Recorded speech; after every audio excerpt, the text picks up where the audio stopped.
समझौते की बात अभी सर आउट ऑफ क्वेश्चन नजर आ रही है, क्योंकि दोनों ही पक्ष यहां पर अभी युद्ध के मोर्चे पर डटे हुए हैं, लगातार अटैक किया जा रहा है। मयंक सर, अगर बात की जाए इन हमलों की, इन जो तस्वीरें सामने आ रही हैं, इजराइल और ईरान अगर आमने सामने इसी तरह भिड़ते रहते हैं तो कितने दिनों के अंदर यहां पर एक दूसरे को बर्बाद करने में कामयाब हो जाएंगे? क्या लगता है इन तस्वीरों को देख करके? जिस तरीके से ये डिस्ट्रक्टिव वॉर चल रही है, इजराइल अपनी तरफ से अटैक कर रहा है ईरान के ऊपर, और ईरान जो है वो रिटेलिएट कर रहा है फायर करके बैलिस्टिक मिसाइल्स को।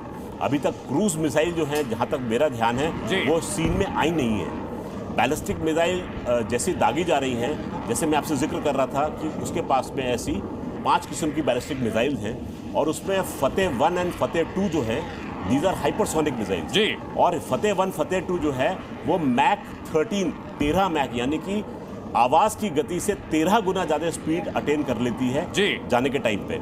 जो हम देख रहे थे इसमें कि एक सफेद रंग का गोला नीचे से ऊपर जाता है और लाल रंग का गोला ऊपर से नीचे आ रहा है। तो जो लाल रंग का गोला है ये है ईरानियन मिसाइल, और सफेद रंग का गोला जो है ये एंटी मिसाइल, यानी कि एयर डिफेंस सिस्टम जो है काम कर रहा है जी। एयर डिफेंस सिस्टम जो है वो अपनी मिसाइल को लॉन्च करता है, इंटरसेप्ट करता है मिसाइल को, उसके पाथ को रीड करके, डिटेक्ट करके, और उसको नष्ट करने की कोशिश करता है। अगर उसकी मिसाइल की स्पीड इतनी तेज हुई या कैलकुलेशन में गलती होती है तो वो मिसाइल इसको चकमा देकर नीचे आ जाती है। एक चीज साफ है सिवाज सर, जिस तरह से इजराइल के रिहायशी इलाकों को टारगेट किया गया है, अब इजराइल के पास भी ये मौका है, ये बहाना है कि वो भी ईरान के सिविलियन जो एस्टेब्लिशमेंट्स हैं, सिविलियन इलाके हैं, उनको टारगेट कर सकता है और कह सकता है कि पहले आपने हमारे सिविलियन इलाकों को टारगेट किया। इजराइल के पास अब और कौन से हथियार बचे हुए हो सकते हैं जिनको वो आगे इस्तेमाल कर सकता है?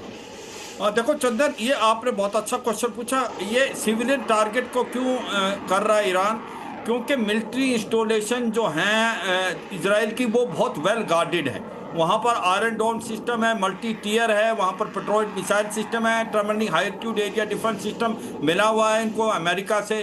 तो कहीं ना कहीं अगर कुछ मिसाइलें निकली हैं तो वो जाके रियासी इलाके में ही गिरी हैं, रेजिडेंशियल एरिया में, तो वहाँ पर बहुत मिनिमम कैजुअलिटी हुई है। अगर पलटवार इजराइल करता है, इजराइल की क्षमता ज़्यादा है क्योंकि मोसाद जो है वो इन्फिल्ट्रेट कर चुका है ईरान के अंदर। उसके कम से कम 2000 से 3000 लड़ाकू वहीं पर हैं, वो ड्रोन के हमले भी कर सकते हैं। उनका मकसद इजराइल का सबसे बड़ा ये है कि इसकी जो न्यूक्लियर फैसिलिटीज हैं उसको बर्बाद करना, किसी भी तरह इसका ऐसा कर देना कि आने वाले इस लड़ाई के बीच में ये दोनों ऑपरेशन जो चल रहे हैं, ट्रू प्रॉमिस और उसके साथ साथ इजराइल का ऑपरेशन राइजिंग लायन, इसके बीच ईरान जो है परमाणु परीक्षण कर सकता है, क्या ऐसी भी कोई संभावना है सर? हाँ देखो, मुझे अभी जो आप ये कह रहे हैं ना ईरान का न्यूक्लियर प्रिसिशन कर सकता है, अब वो उस स्थिति में है ही नहीं। अगर ये लड़ाई नहीं होती तो ईरान उस कतार पे था कि वो कभी भी न्यूक्लियर हथियार बना सकता था। ठीक है। में